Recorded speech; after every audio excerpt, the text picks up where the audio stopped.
후진국의 오명. 지난 19일 고용노동부가 한국유럽연합 자유무역협정 제13장 무역과 지속가능 발전의 이행 여부를 검토할 전문가 패널이 선정되었다고 밝혔습니다. 전문가 패널은 한국, 유럽연합 제3국 측 각 1명씩으로 구성됩니다. 한국 정부와 유럽연합은 2011년에 자유무역협정을 체결했습니다. 체결 당시 1998년 국제노동기구 기본권 선언상의 노동기본권 원칙을 자국의 법 관행에서 실현할 것을 명시했습니다. 이 원칙이 바로 국제노동기구 핵심협약 8개 조항을 의미하며 이들 협약 원리를 노동법에 반영하기로 한 것입니다. 협정에 명시된 약속들이 이행되지 않을 때는 어떻게 될까요? 한유 자유무역협정에는 이런 경우를 대비하여 분쟁 해결 절차를 정해놓고 있습니다. 1차적으로 정부 간 협의를 진행하고 추가 논의가 필요할 경우 무역과 지속가능 발전위원회를 소집하게 됩니다. 정부 간 협의와 무역과 지속가능 발전위원회 논의로도 충분치 않다고 판단될 경우 전문가 패널 소집을 요청할 수 있습니다. 양 당사국과 제3국의 전문가 후보 명단에서 3명의 패널이 확정되면 전문가 패널이 사안에 대해 90일 동안 조사를 벌이고 보고서를 제출합니다. 전문가 패널은 오는 30일부터 조사를 시작합니다. 한국의 협정 이행과 관련한 양쪽 정부와 시민사회 자문단, 이해관계자 등의 의견을 검토한 뒤 권고, 조언 등을 담은 보고서를 내게 됩니다. 전문가 패널의 권고 등을 한국이 이행하지 않는다고 판단할 경우 유럽연합은 관세를 제외한 보복 조치를 취할 수 있습니다. 유럽연합이 문제 삼은 것은 국제노동기구 핵심협약 8개 조항 가운데서 결사의 자유와 관련된 협약과 강제노동 금지를 담은 협약 4개입니다. 조약 제29조, 조약 제29조, 조약 제87호, 조약 제98호, 조약 제108호를 말합니다.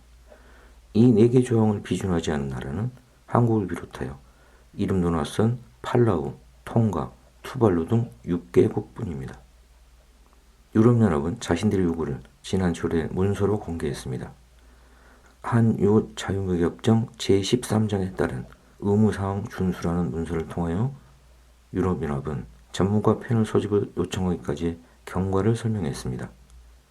그동안 정부 간 협의를 통해 노동기본권 보장 문제를 논의했으나 만족스러운 결론을 도달하지 못하였다면서 문제가 되는 한국의 노동관계법 조항들에 대해 구체적으로 지적하고 있습니다.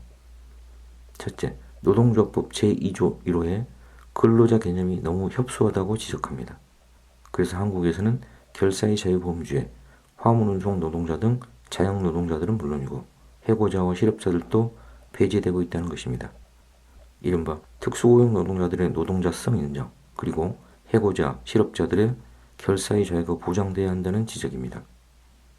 둘째, 노동조합법 제2조 4호 노조 결격 요건의 라항을 지적하고 있습니다. 이 조항은 근로자가 아닌 자의 노조 가입을 허용하는 경우 노조 아님 통보를 할 수 있도록 한 규정입니다. 박근혜 정부가 전교조를 법의 노조로 만들었던 바로 그 조항입니다. 이 조항이 국제노동기구 핵심협약 가운데 결사의 자유에 위배된다는 지적인 것입니다. 국제노동기구 제87호 제2조는 노동자는 어떠한 차별도 없이 사전 인가를 받지 않고 스스로 선택하여 단체를 설립하고 그 단체의 규약에 따를 것만을 조건으로 하여 그 단체에 가입할 수 있는 권리를 가진다고 명시하고 있습니다. 셋째, 노동조합법 제23조 1항 노동조합의 임원은 그 조합원 중에서 선출되어야 한다는 조항을 지적하고 있습니다. 근로자 개념이 너무 협소하여 근로자가 아닌 자가 너무 많아지고 그러다 보니 조합원의 범위 역시 지나치게 좁혀진다는 점을 지적하면서 이 조항이 국제노동기구 핵심 협약에 위배된다는 것입니다. 국제노동기구 제87호 협약 제3조는 노동자 단체는 그들의 규약과 규칙을 작성하고 완전히 자유롭게 대표자를 선출할 권리를 가지며 공공기관은 이 권리를 제한하거나 이 권리의 합법적인 행사를 방해하는 어떠한 간섭도 삼가해야 한다고 명시하고 있습니다. 넷째, 사실상 허가지로 운영되고 있는 노동조합 설립신고제도를 지적하고 있습니다. 노동조합법 제12조의 1항 내지 3항, 노동조합법 2조와 10조 등에 대한 문제제기입니다. 국제노동기구 핵심협약 결사의 자유 취지에 맞게 신고제를 바꾸라는 것입니다. 그동안 국제노동기구가 기회 있을 때마다 한국 정부에게 시정을 권고해온 사항이기도 합니다. 유럽연합의 문제제기에 대하여 한국 정부는 어떤 입장일까요? 문재인 정부는 지난 10월 국제노동기구 핵심협약인 결사의 자유 관련 협약 비준을 위하여 해당 협약에 부합하는 내용으로 법률을 개정해야 한다면서 노동관계법 개정안을 의결했습니다. 정부의 노동법 개정안은 한마디로 국제노동기구 핵심협약 비준을 빌미로 한 노동법 개혁입니다. 핵심협약을 비준한다면서 되레 이 협약을 정면으로 위반하는 개정안이기 때문입니다. 단체협약 유효기간 확대와 사업장 점거 제한 등 재계의 부당한 요구가 입법안에 반영되었으며 노조의 조합원 및 임원 자격에 대한 법적 제한, 조합원의 사업장 출입 제한, 노조 전임자 활동 및 근로시간 면제 한도에 대한 입법적 개입 등은 국제노동기구 핵심 협약에 명백히 위배됩니다. 한국은 한유 자유무역협정이 발효된 이후 8년이 넘도록 여태까지 국제노동기구 핵심협약 4개 조항을 비준하지 않았습니다. 문재인 대통령은 이 협약의 비준을 공언해왔지만 지켜지지 않고 있습니다. 물론 정부에만 책임을 물을 일은 아닙니다. 입법과 비준 동의는 국회의 권한입니다. 그런데 지난 4월 자유한국당이 패스트트랙 상정을 저지한답시고 국회를 난장판으로 만든 이래 국회가 정상이 아닙니다. 입법과 비준 동의의 처리를 기대할 수 없는 상황이니 국회 역시 책임을 피하기 어렵습니다. 유럽연합이 자유무역협정을 맺은 70여 개 나라 가운데 노동조건 위반을 이유로 전문가 패널을 구성한 것은 한국이 처음입니다. 이런 사태가 벌어진 것 자체가 국제적 수치입니다. 전문가 패널이 한국 정부의 이행 노력을 점검한 뒤 보고서를 제출할 텐데 패널 보고서의 채택만으로도 한국은 노동후진국이라는 불명예를 피할 수 없습니다. 그러지 않아도 한국은 노동후진국으로 불리고 있습니다. 국제노총은 지난 6월 국제노동기구 100주년 총회 기간에 맞춰 세계 노동권 지수 보고서를 발표했습니다.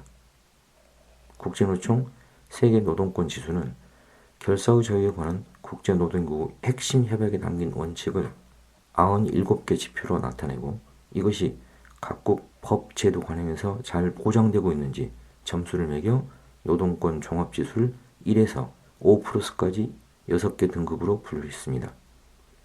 한국은 5등급으로 올해로 6년째 최하 수준입니다. 5등급은 노동법이 있으나 노동권 보장이 없는 나라를 가리킵니다. 이번에도 한국은 최악의 5+ 등급을 겨우 피해 노동권이 보장되지 않는 5등급 나라로 지정됐습니다. 한국과 같은 5등급에 속한 나라들은 필리핀, 브라질, 짐바브웨, 터키, 방글라데시 등입니다. 5등급 아래 5+ 등급이 있기는 하나 여기에 속하는 나라는 내전 등의 상황 때문에 법 체계 자체가 붕괴돼 납치와 살인이 수시로 발생하는 부룬디, 소말리아, 수단, 시리아 등입니다. 노동권 지수로 보면 한국은 최악은 면했지만 최하 등급의 후진국 신세를 면치 못하고 있습니다. 유럽연합이 한국 노동자의 편을 들어주려고 한국 정부의 국제노동기구 핵심협약 비준과 노동법 개정을 요구하는 것은 결코 아닐 터입니다. 유럽연합이 원하는 것은 한국 노동자들의 권리 보장이 아닙니다.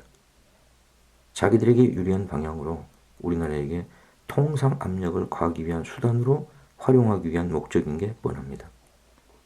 그러니 유럽연합의 문제제기에 대해 슬기롭게 대처해야 합니다. 국제노동기구 핵심 협약을 신속하게 비준하는 것이 가장 확실한 해법입니다. 이번 기회를 노동후진국이라는 오명에서 벗어나는 절호의 기회로 삼아야 하지 않을까요?